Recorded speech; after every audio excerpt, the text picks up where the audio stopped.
What if everything you knew about saving the planet was wrong? Now, you know that we do not play the blame game here, all right? But I know that you've heard that the biggest solutions will come from political mandates, massive government spending, and celebrity-led nonprofits. But what if the most effective way to save the planet isn't through moralizing, but through profit? I mean, you've heard all these passionate speeches, you've seen the protests, you know that climate change is real, that it's urgent, that it's human caused. But those solutions always feel super far away. What if the real heroes are the ones doing the work? They're not just holding signs or sitting in endless meetings trying to prove a point. They're creating spreadsheets, writing business plans, and building sustainable brands. That's what we're talking about today on Environmental with Dandelion. If this is your first time tuning in, welcome. I'm Ob, your host and the chief cultivator here at Dandelion Branding. Our mission is to make noise for purpose-driven brands and to push sustainability into mainstream conversations. We do that by telling sustainability stories that you might have missed on this podcast, Environmental with Dandelion, and we help climate-conscious brands turn their eco-curious audiences into ambassadors for their brand and for sustainability at the same time, because we believe that businesses can make the fastest difference in the climate transition. In this episode, that's exactly what we're talking about. Businesses that make the difference in sustainability and how that action is much louder than words. So put your latest environmental action in the comments below so that we can celebrate you and the work that you're doing too. My guest today is Jim Beach. He is a serial entrepreneur and the author of a new book. It's called The Real Environmentalists. Jim, thank you so much for coming on Environmental Podcast. Could you tell us the number one thing you think people should know about being a true environmentalist? Thanks for having me, Aubrey. It's great to be here. I think the most important thing for us to realize is that the world is not going to end and we're all going to be okay. Sure, we have some obstacles ahead of us and there are some things that we need to work on. But the incredible news is that there are already entrepreneurs out there solving most of the environmental issues that we are afraid of, that we talk about, be it water, air, pollution, whatever. There are entrepreneurs already working on that exact problem now. And in the book, I find 216 American-based entrepreneurs that are working on some sort of environmental problem. It's so encouraging. You know, we have people who are not having children because they're afraid of the environmental catastrophe. My message is go have a child. Yeah? Yes, it's not going to be the end of the world. We're going to be okay. This idea that we're all going to die in some heat ball. We could get hit by an asteroid and there's nothing we can do about that, but we're not going to die from the environmental crises that we see in front of us today. The world is not going to end. We are not going to have a horrible situation where we're all living in some post-apocalyptic society. I just don't believe in that future. I believe in a good future, a happy future where the environmental problems are slowly solved and we make our environment cleaner. You know, it's hard to believe that, but it's true. Our environment is much cleaner today than it's been in 100 years. And so we are making progress. It doesn't look like it sometimes, and sometimes it's still scary, but the progress is being made and solutions are being found. I mean, By true. entrepreneurs. I agree with you. And that's why, like a lot of environmental podcasts episodes, we interview the entrepreneurs that are making a difference. That's why we're doing it. I think we're aligned in the fact that, yeah, businesses are the fastest way to make real change in the world because we're not laden down by, you know, endless amounts of conversations. We can take an idea, we can take a technology and just run with it. I 100% agree. Yes. The cool things that I discovered, some of the neat technologies are just mind-boggling. For example, I ran across a guy named Gator, and that's his real name. His God-given name was Love Gator. it. And he was in school and was taking classes and figured out that this might be applicable to something in real life. And now his business grows coral, and they grow ocean coral 50 times faster than God can grow it. So he can go back into a resort, back into a reef that's been damaged, and repair it and put new coral there to create a new reef. Absolutely amazing. I've been diving on the Great Barrier Reef in Australia, and they teach you what not to touch and what not to do. But still, the reef has been hurt. And I don't know if it's because of the weather or because of heat or whatever. All I know is that Gator is making it better. Slowly, little bit by little bit, he's replacing the coral that's been hurt. And so it's an incredible, cool little thing. When you talk about climate change, you don't think of coral as the number one problem. But it's still been really nice that part of the problem is being solved. And some of the other entrepreneurs that I talk about in the book, some of these heroes, are tackling bigger issues. Kevin Gast, he has a company called Vater, Vvater. So the W or the two V's look like the W for water. Cool. He's figured out how to clean water in a way that's so much cheaper and doesn't put all of the chemicals in the water. Our water has tons of chemicals in it, and it's really not that clean. They clean it by putting chemicals in it. What if it was just simply clean? And that's what Kevin is doing. It's an amazing ability to go into a city that has a bad water system and make it a safe water system. These are huge changes, and they're not led by the government. Government still hasn't solved the Flint, Michigan water problem, but Kevin is solving other cities' water problems all the time. Yeah, I think you touched on a couple of things. We actually had an ocean episode last month or the month before, and we did talk a lot about coral and how it is actually a really big issue, right? We're hitting the tipping point. To use the COP30 word, we're hitting the tipping point with coral, and that Great Barrier Reef is keeping our cities safe. So regenerating that coral is a huge deal. I'm also from Flint, Michigan, so that's cool that you really.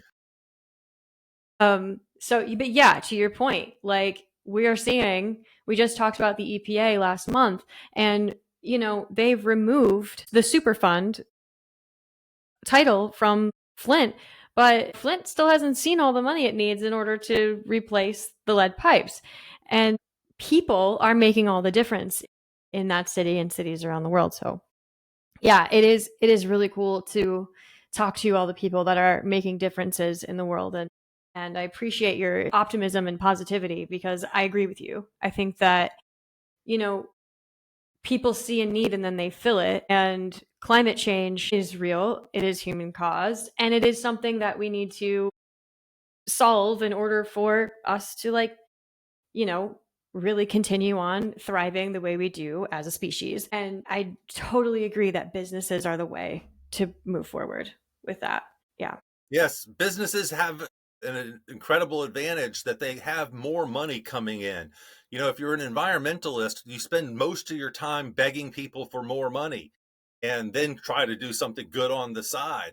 But an entrepreneur has an endless stream of revenue because they have produced a product that people want, and people will pay for a product that they want.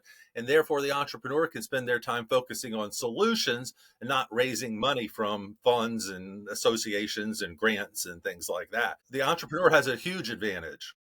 Totally. And I will say that those are needed. I just had this conversation at a 1% for the Planet session last week about conservation and how important conservation is in and of itself. But it's really hard to sell the idea of doing nothing, because that's really what we're doing, right? Is we want to repair nature, but like Gator can sell a way to grow coral versus a conservation nonprofit who's going, well, you pay me to do nothing with your land. So then it's like there are entrepreneurs out there and there are businesses out there that are dedicated to finding a way to do a little bit of both. And I think that crossover is interesting. Did you find anything like that in your book research? Yeah, there are lots of people who are trying to be part of the system as well and still winning the awards that bring fame and things like that.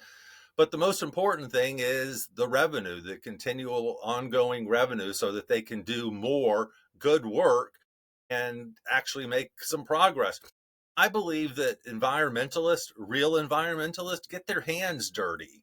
They're not in meetings all of the time. They go and pick up a bird that has oil on it and clean it with the correct detergent. Entrepreneurs actually get in the water and get in out there and go on ships. And these environmentalists need to do more of the actual work and less talking. Just giving a speech at the UN doesn't make any difference in the long run.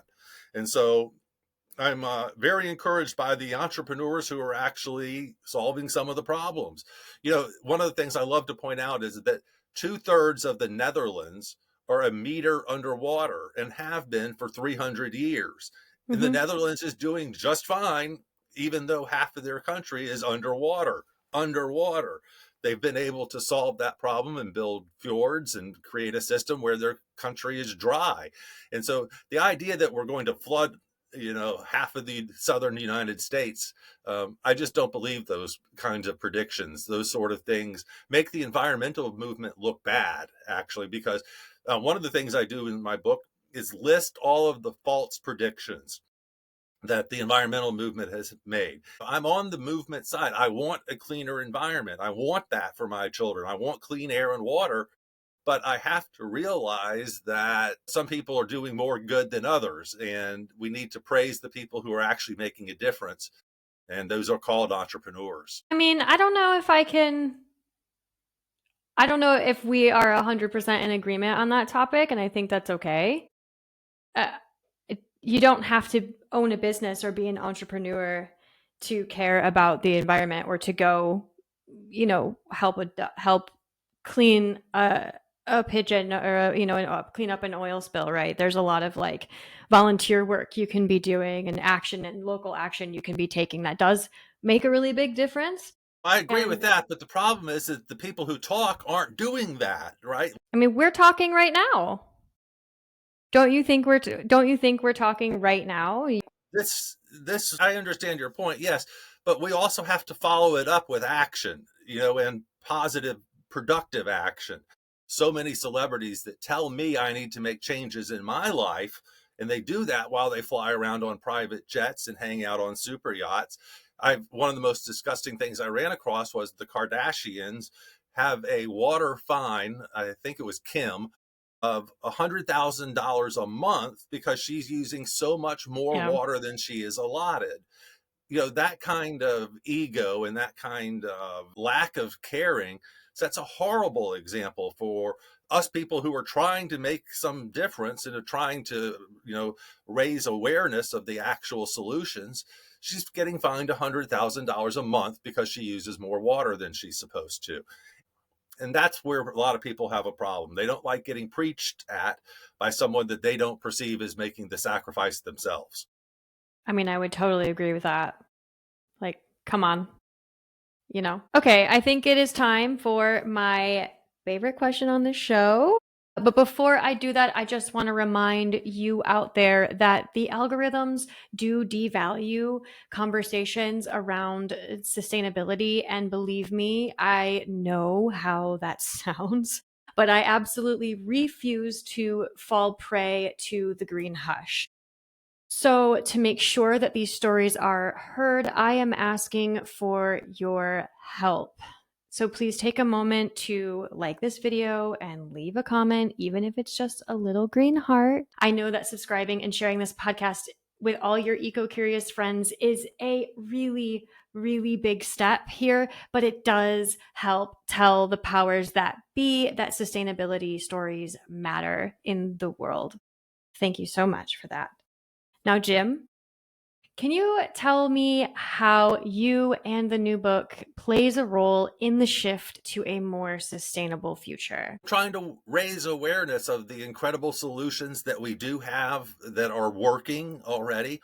I want people to hear my message and maybe be a little happier and not so catastrophist and worrying about dying tomorrow. I want people to go have children instead of worrying about the environment. And I want us all to share the message and then tell someone else about this. Tell someone, one of your environmental friends, hey, there are solutions and we don't need to be worried so much. And celebrate the solutions that we introduce in the book and the ideas that we introduce. One of the cool guys there is scooping all of the microplastics out of the Pacific and making sneakers out of them. That's a solution that's going to affect all of us. The little microplastics we're all getting in our brains and livers and stuff are just horrible for us. There are solutions, and slowly they are being implemented. And we need to find these businesses, support them, praise them, and try to help find other solutions that you may be the entrepreneur who solves the next big problem. And so let's all do it together. I think that we're making huge progress in cleaning the world, and we need to celebrate it, not bemoan the fact that it's not perfectly clean yet. Let's celebrate the successes that we are having. Yeah, I would agree with that.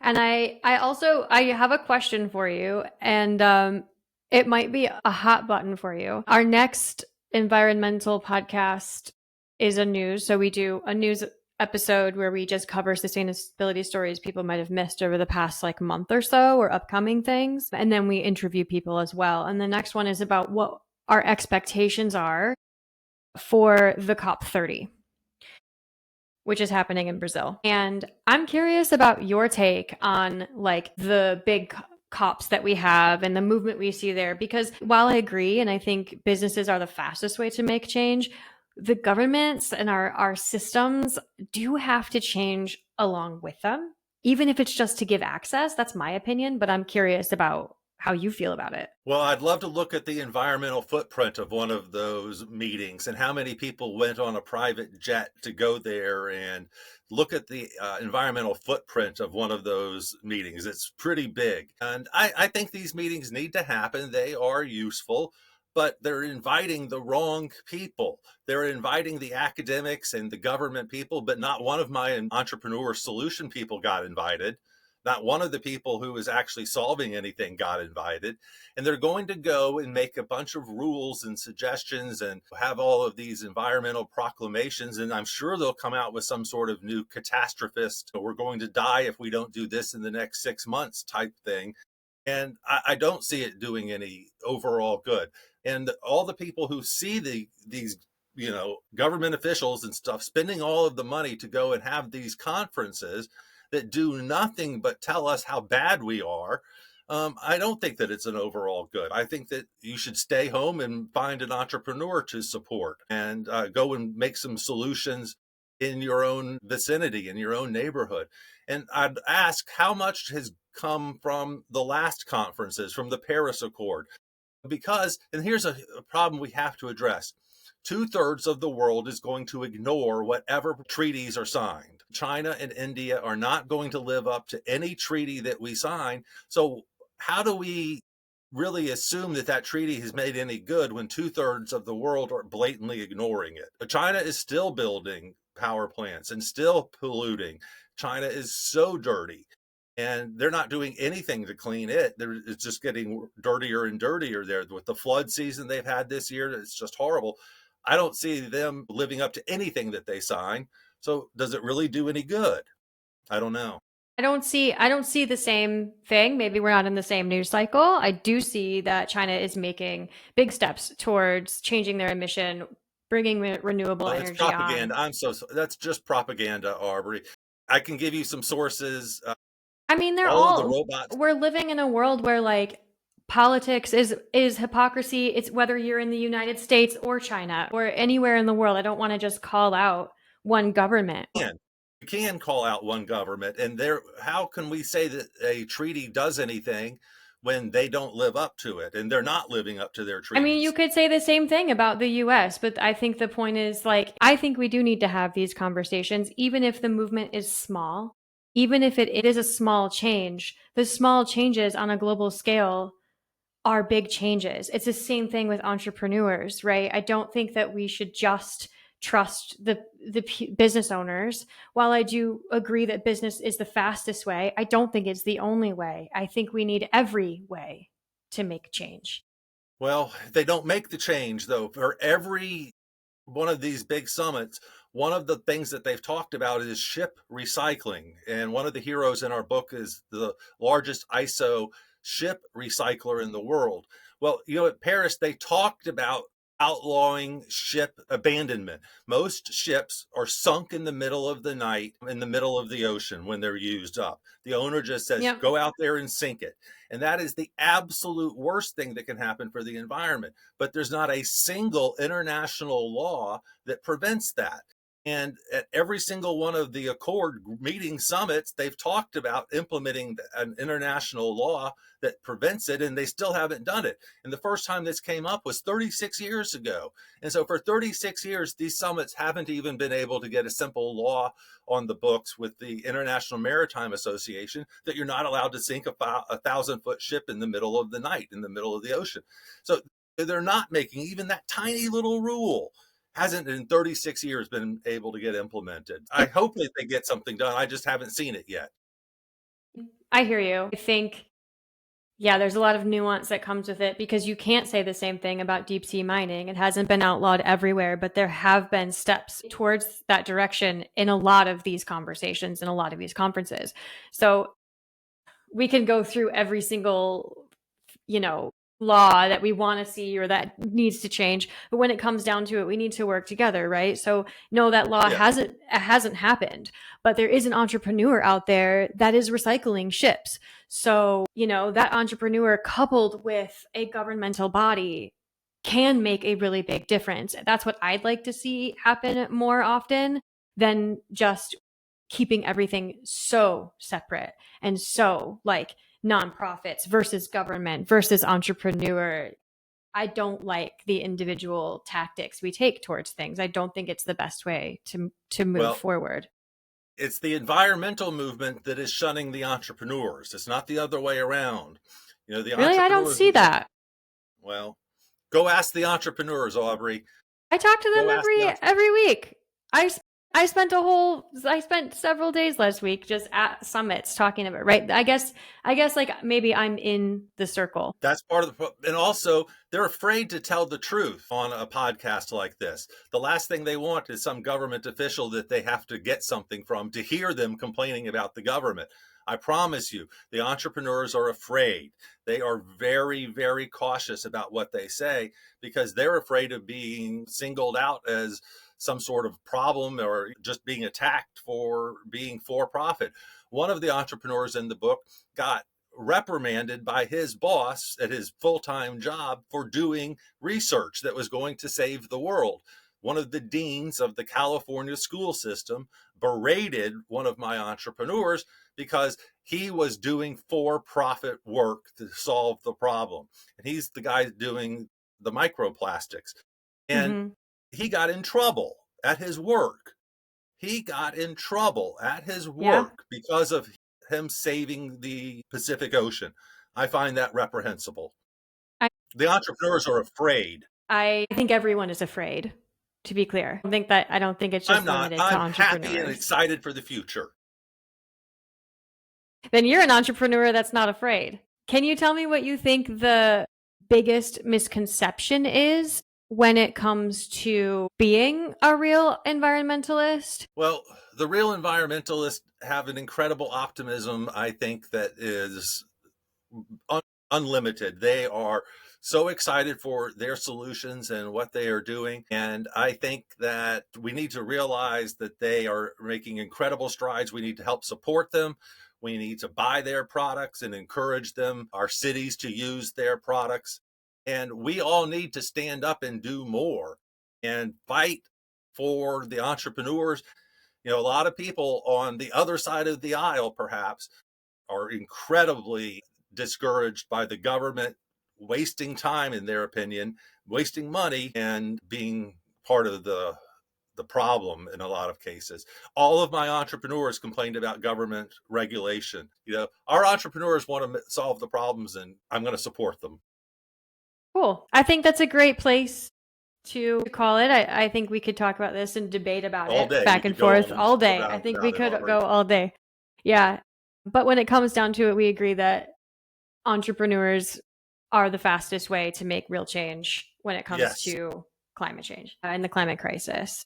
So, Jim, how can people get a hold of you? I know that the book came out at the end of September. That's right. So how can they get the book? Where can they find Please you go to again? Amazon and get Real Environmentalist, or you can go to realenvironmentalist.com. We have some extra resources there for people, including the list of the 216 American companies that are currently solving the problem. And you can also go to jimbeach.com. And I'd love to hear from anybody. Thank you for having me. Absolutely. And thank you so much, Jim.